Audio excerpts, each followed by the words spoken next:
Coloring metal can be done by several different methods depending on the type of metal and the look you are hoping to achieve.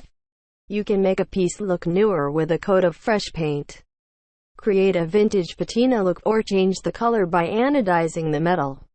The finish of your metal piece will go a long way towards determining the value.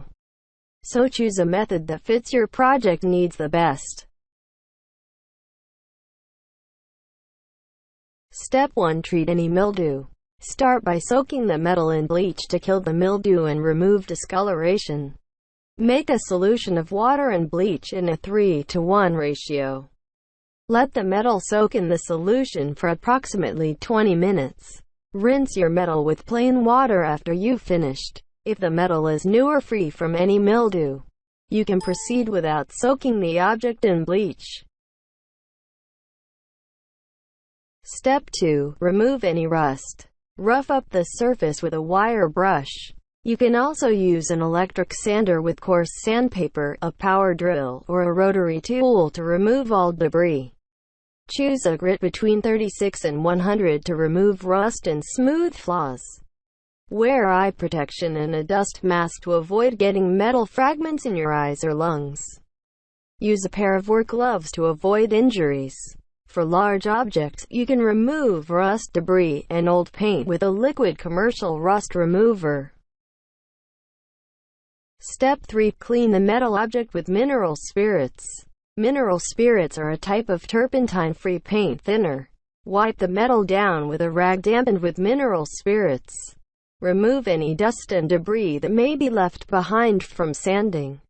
Make sure the surface is completely clean and dry so that the primer will stick to the object. Keep in mind that mineral spirits will strip any existing fresh paint. Also remember that mineral spirits will only strip away paint that is still fresh. If you want to remove existing paint that won't come off with mineral spirits, try cleaning your metal with turpentine instead. Step 4. Apply a coat of primer.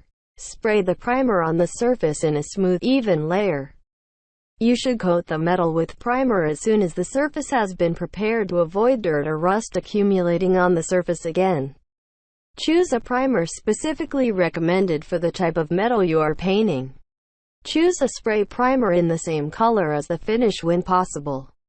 Try to purchase a primer in the same brand as the paint you will buy, as colors are more likely to be better matched and chemically compatible.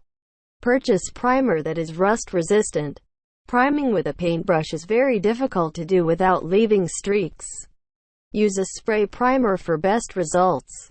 Read the directions on the product to determine the necessary time for the primer to dry. Step 5. Apply an even coat of paint. Be sure to shake the can first. Hold down the nozzle and coat the desired areas. Use masking tape or painter's tape to cover any areas you want to avoid painting. Hold the can approximately a foot away from the object. Start spraying off to the side of the object and move the can with a continuous motion across the metal object without pausing.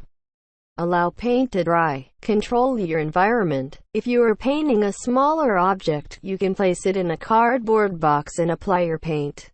If you pause while spraying, you may notice a splotch appear. Use a cloth to wipe away the wet paint immediately before it can dry. Allow the remaining paint to dry before starting again. Galvanized metals have a thin layer of zinc chromate. The biggest reason for paint chipping or not adhering to galvanized metal is that the paint bonds to the zinc coating, or the residue collected on the surface rather than the metal itself. If you have a piece of galvanized metal, look for a paint that doesn't contain any alkyds, as these oil-based binders can react with the zinc coating.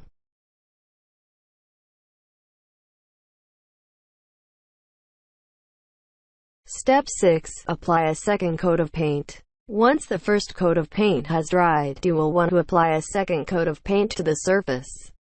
Adding a second coat of paint will increase the life of your paint job. Allow the paint to dry. To get the best results, always wait 24 hours between applying coats of paint.